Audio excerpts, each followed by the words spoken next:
so has finally agreed to visit. Nothing could possibly ruin this night, or my appetite. Oh, Father, this is going to be simply marvelous. For I too have invited a friend. Is that all right? Yes, I trust your good taste. What about me? I also have invited a guest for tonight. A lady? A lady? Oh, yes, I like that very much. She is most lovely.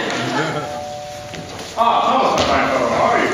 Your Majesty, I'm pleased to say that I'm in excellent health. I thank you for your invitation this evening. What's his name? Martin Luther. He's a very famous and bold writer. That's Grandma Isabella. How are you, Mary? He's here. Good evening, everyone. Oh, why hello, Henry. Let's sit. I have a feeling this is going to be an exciting night, don't you think, Henry? Oh, yes, nothing will ruin this night.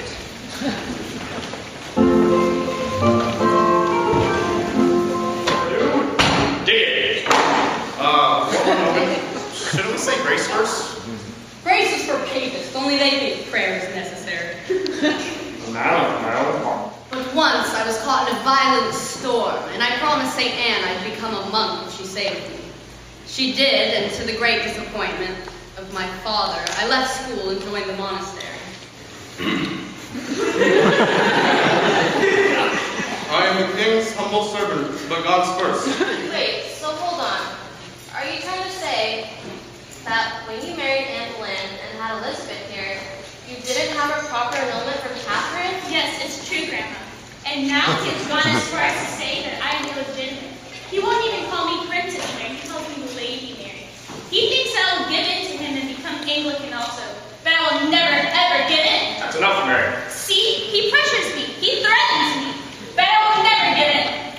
Oh, here, Mary, I think you're getting a bit too excited. Have something to drink. What is this? Oh, it's called a Bloody Mary. You ought to know. Insolent, disrespecting wench! What? And it doesn't even taste good. You're the one that killed thousands of Protestants, so naturally, you are a Bloody Mary. Excuse me? It was only 104 to be precise, not thousands. That's enough, Mary. Congratulations. You've been the first to ruin my appetite in 30 years. You know my sixth wife would do that. Oh, my goodness, what evil there is in this world. Oh, you want to know why? Because man is depraved. He's in a constant state of sin. His soul is like a pile of dung, covered in snow. I was saying that my soul is a pile of dung. Oh, no, I simply meant... You meant exactly that. My goodness, Henry, calm yourself. Here, have some more food. Your Majesty, please. Luther, this is all nonsense. Christ instituted the 7 sacraments as a means for our salvation. Baptism wipes away original sin, so that all men can attain heaven. God was the salvation of all men. Anyway, as I was saying, Mary is bloody. No, take it back. Take it back right now. Take it back. Take it back. Father, did you see what she said? She's just about going to ask grandmother to listen murder victims. Aren't they going to do anything? Nope. See, Henry, I told you not to divorce your wife. Now, your illegitimate daughter has written to kill your beloved mother-in-law, not to mention everything Mary has said. If only you had listened to me, but you never... 1,000 to this fighter. That woman never was, never has been, and never will be my beloved mother-in-law. Just as you, Sir Thomas, are no longer my beloved friend. Ah, you make me so angry sometimes.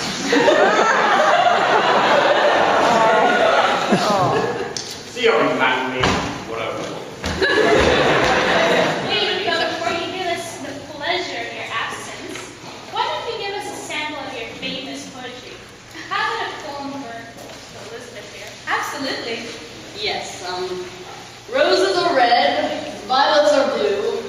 You have no hope, but already predestined.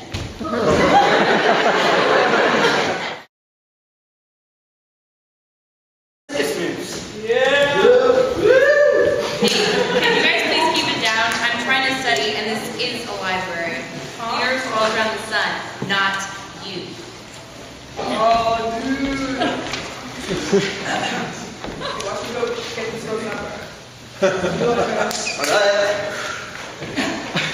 Excuse me, can I touch you for a minute? Excuse me, can I touch you for a minute? Yes, we want. Cortez. Hernando Cortez. I captured the most amazing city in all of Mexico. Tenochtitlan. Yeah! Anyway, through it, I became the most amazing and the most famous conquistador of all time. I have to study. Oh, I can actually help you with that. Don't worry about it.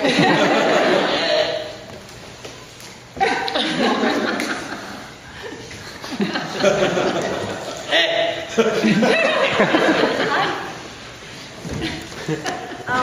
Can I help you? I was just like circumnavigating. I'm an explorer by trade, but a sailor. My name's Magellan, but you can call me Skipper. Sailed all the way around the world with my crew. It was pretty hard. A couple epic storms, mutiny, but I'm kind of impervious to pain and that stuff though. I was searching for a famed El Paso, a passage to South America. I finally found it, and I named it after myself. The Strait of Magellan. I did it. I circumnavigated the world, and history will never forget that. Just like how I'll never forget how pretty you are. Yeah, I went from Spain all the way.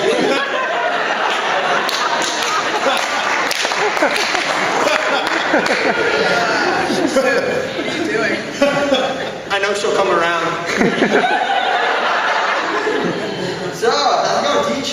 Good, good. Still looking up at the sky, you know. Are you nervous when you sailed around the world?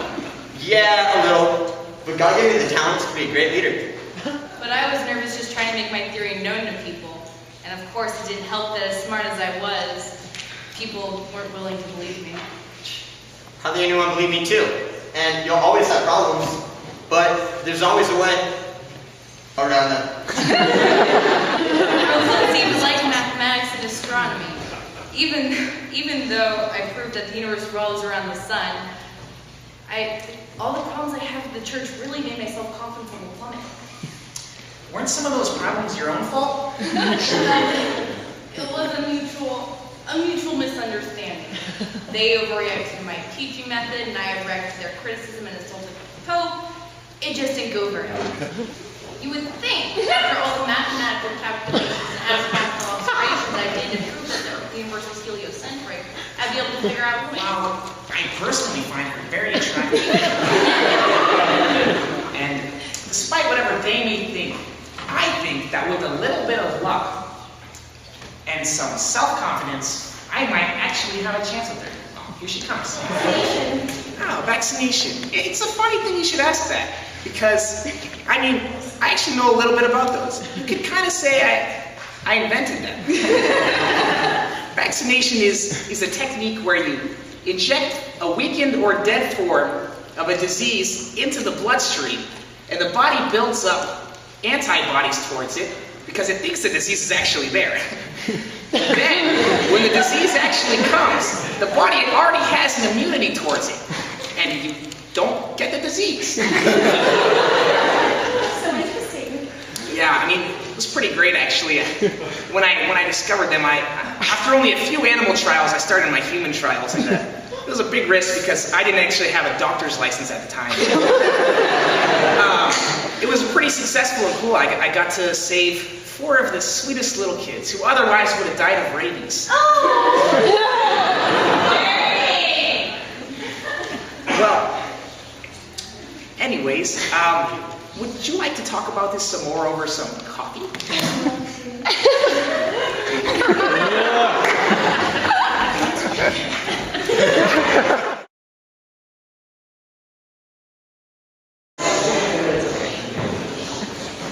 Alright, you. Sell for it. Give me a steak.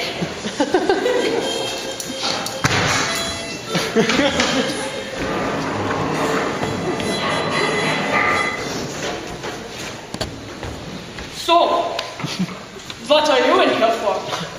Well, actually, it's a long story. You see, No, Machiavelli, I cannot hear this story again. Marx, if he wants to hear the story, let him hear the story. you see, I wrote a notorious book on how a prince should lead his state. I called it The Prince. It was flawless. I set out brutality and cruelty to be used over kindness and mercy. That rulers should often feign kindness, so people think they are generous. That they should use vice as well as virtue. For in reality, man is evil, and no idealist shall say otherwise.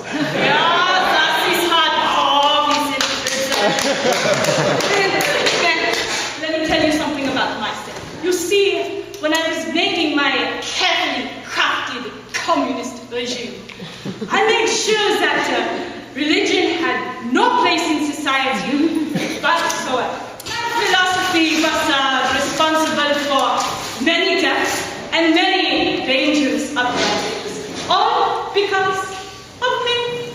Yeah, my family died because of you. Shut up, neighbor. You see, it was for my greatest deed.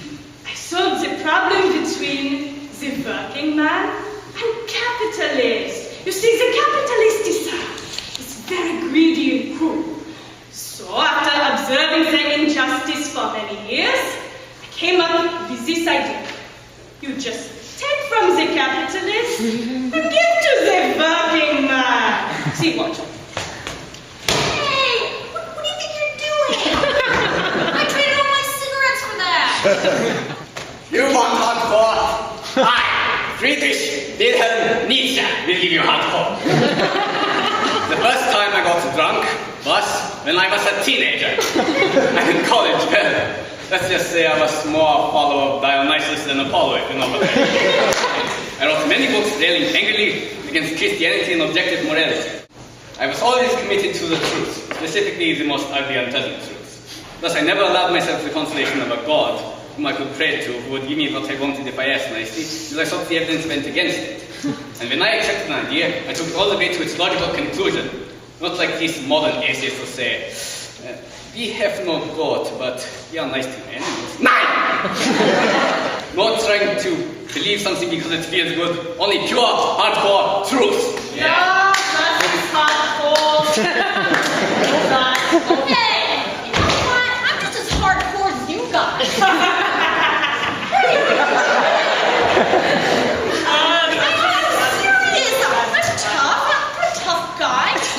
When I was Tsar, I persecuted a lot of Jews, and one time, these people were walking along, they were marching peacefully in front of my palace, and I shot them all down.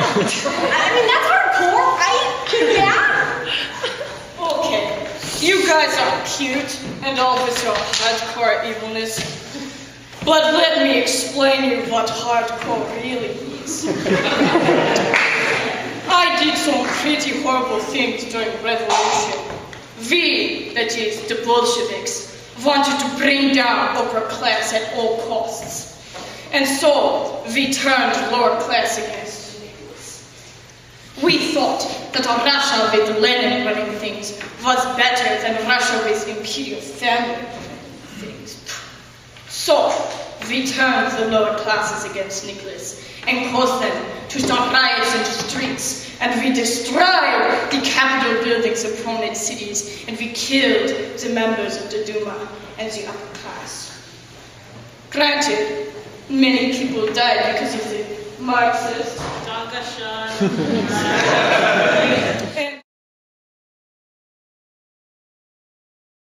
well, then what are you? I'm the blasted mirror. Well then, of course, mirror, mirror on the wall, who has the greatest style of them all? You! Stop it, you're too much. Mirror, mirror on the wall, who makes the best croissants of them all? You! Stop it, you adorable thing.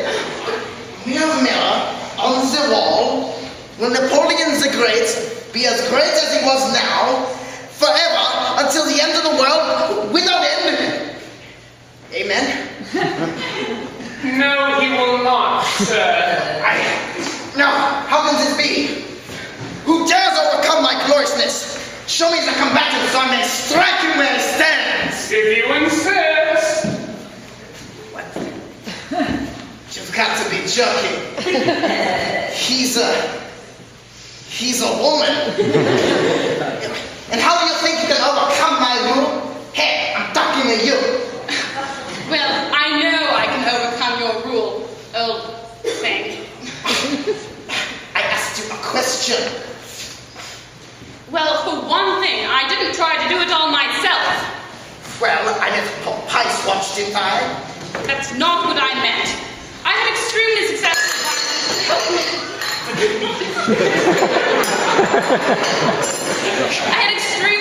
advisors to help me, and most importantly, I had my Prince Albert.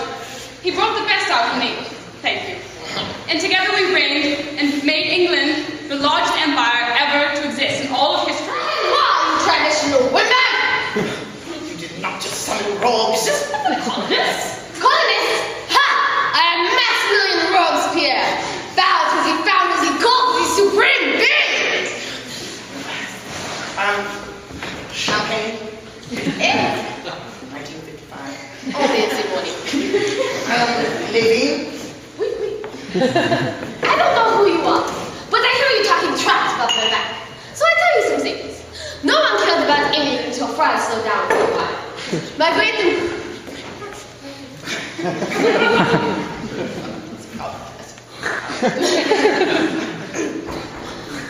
improvements were not appreciated, and the Covenants obviously could not keep up with them. And I stand for revolution, for reform.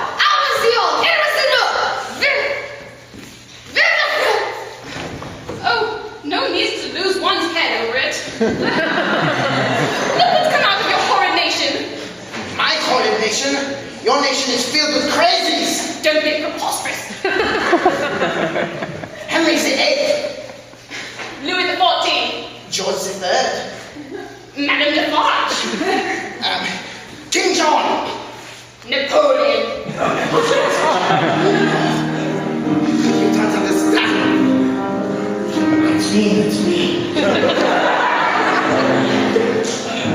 I dreamed that we had time gone by.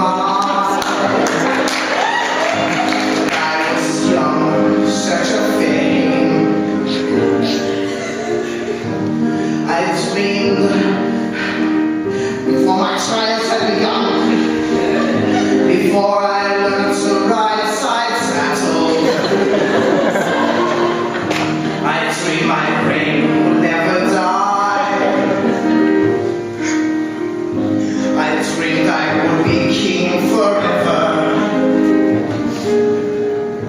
I wrote my name up in the sky.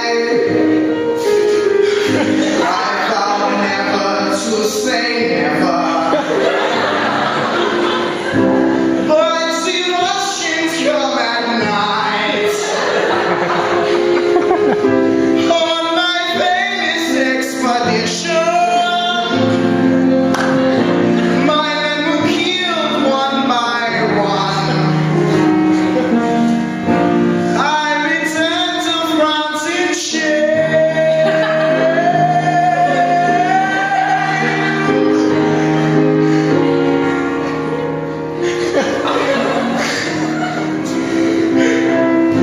And I would have the perfect girl, and she would have the perfect man.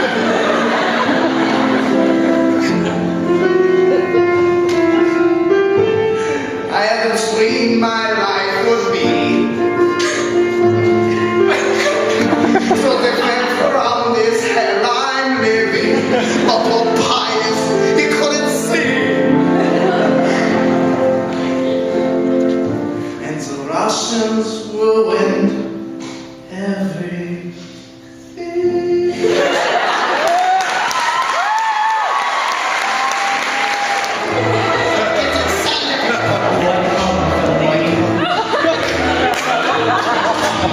Crumpets flow, but it's fat on lead.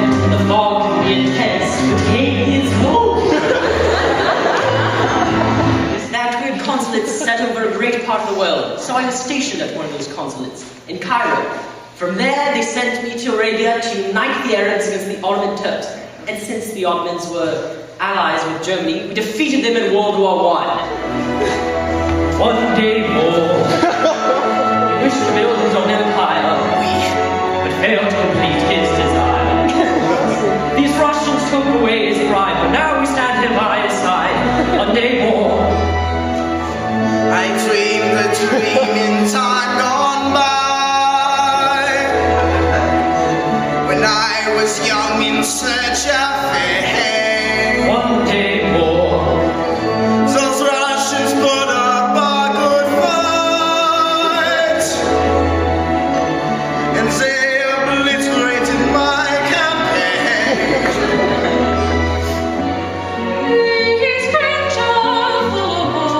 Will I ever lead again? I was born to be the king. The Russians ruined everything. I was the longest reigning queen.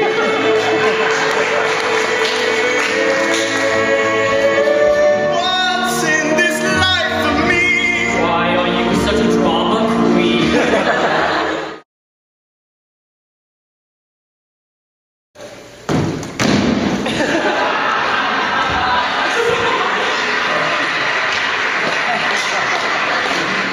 Oh, not your blasted nature show again, Teddy! Come on!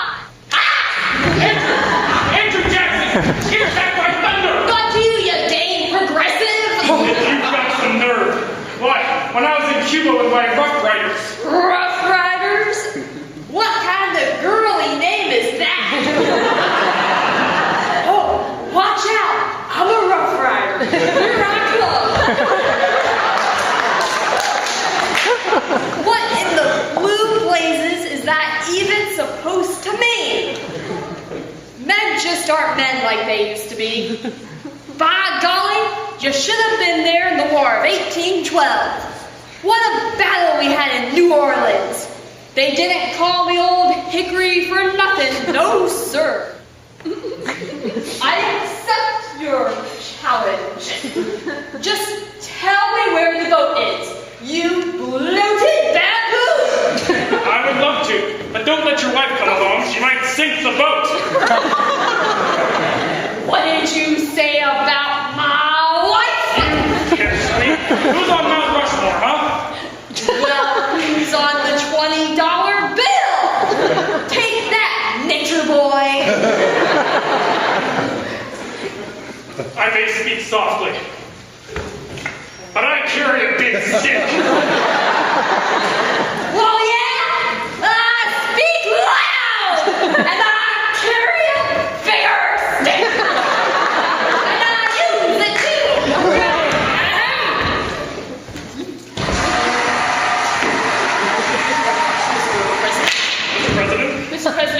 Mr. President, please stop. As I told you before, a house divided cannot stand.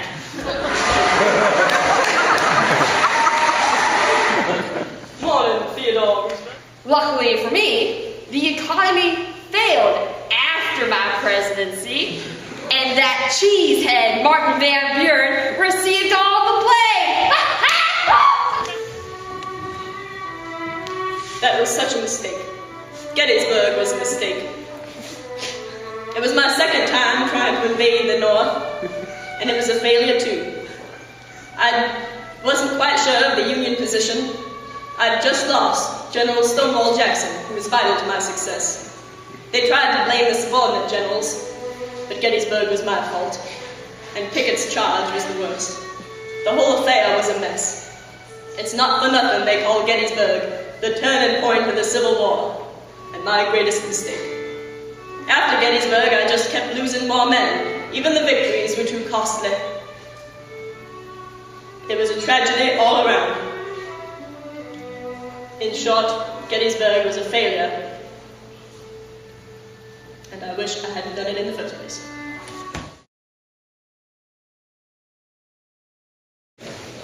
You do know this is pro-life, right? Pro-life rally? I'm pretty sure it's an anti-war rally. It's pro-life. What does pro-life even mean? Nobody's pro-death. Sounds like a stupid thing to be rallying about. Haven't you ever heard of abortion? We're rallying against the Roe v. Wade, the Supreme Court case that took effect in 1973, which time. The war was originally fought between North Vietnam, the Communists, and South Vietnam. At first, America only helped South Vietnam by sending over military advisors. But in 1964, the North Vietnamese attacked a U.S. Navy ship and America joined the war. Haven't you ever heard of women's rights? That's a funny joke. Women's rights. Hey, I heard that. And women's rights are really important.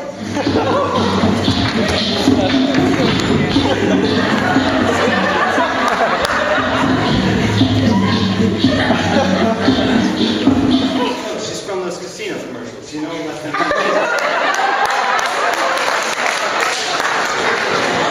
No, I'm Chief Little Honey Badger from the Cherokee Nation. Okay, why are you here? I'm protesting the unjust treatment of my people during the Trail of Tears. Trail of Tears was an unethical and illegal move of the Cherokee people in 1838 from Georgia to Oklahoma. It was unethical because the casualties occurred because of neglect and mistreatment. Andrew Jackson told his men to have the Cherokees march around towns and not go through them. And therefore, in the freezing winter, they had to walk additional miles. Wait a second, guys. Think about it. Aren't we all rallying for the same thing? What do you mean? We're all rallying for human dignity. You're here to remind us of a great suffering that was endured by the Native Americans. Innocents suffering from an illegal and immoral use of power. And you're here to remind us that women's dignity wasn't always respected or recognized.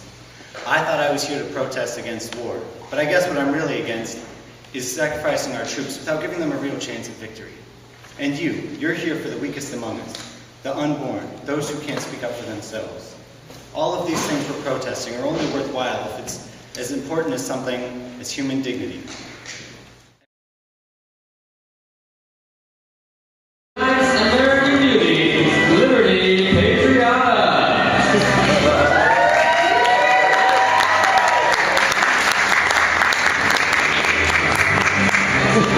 So, Liberty, why are you on the show tonight? Well, I'm looking for a man who embodies the traits of my favorite presidents, George Washington and Ronald Reagan. They each emphasized humility and patriotism in their presidencies, and that led to many of their successes. They worked with and compromised with other leaders. They were motivated by love of the American principles of freedom and independence, and they inspired hope in Americans in times of fear. A man who possesses the traits of these presidents will win my heart. Here's how the game works. We'll introduce 3 bachelors, and you will ask them series questions. At the end of the show, you will decide which lucky bachelor will take you on a dream date. Bachelor number 1, Pee Wee Reese.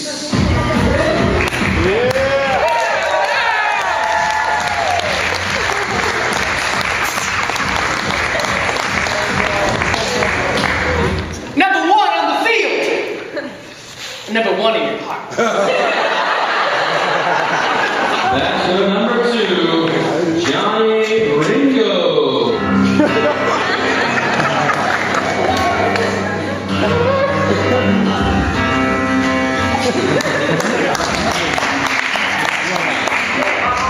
This sounds pretty rough for the 2 of us. Last but not least, Bachelor number 3, Neil Armstrong.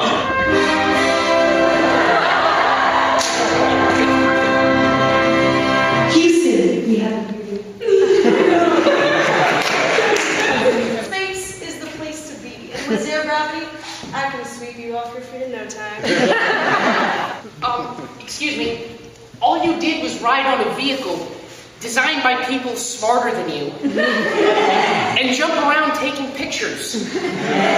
Anyone can do that. Baseball is a game of the highest skill. Baseball requires not only individual excellence, but also teamwork. Just like the founding of our nation required not only the brilliance of many individual men, but also the prudence and moderation of our first president to unite it all together. And the cowboy, independence and physical exertion were both traits that Washington and Reagan admired.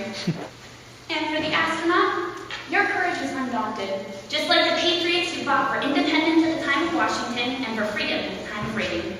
Now it's time for a really important part of this competition. Dance time! Get in,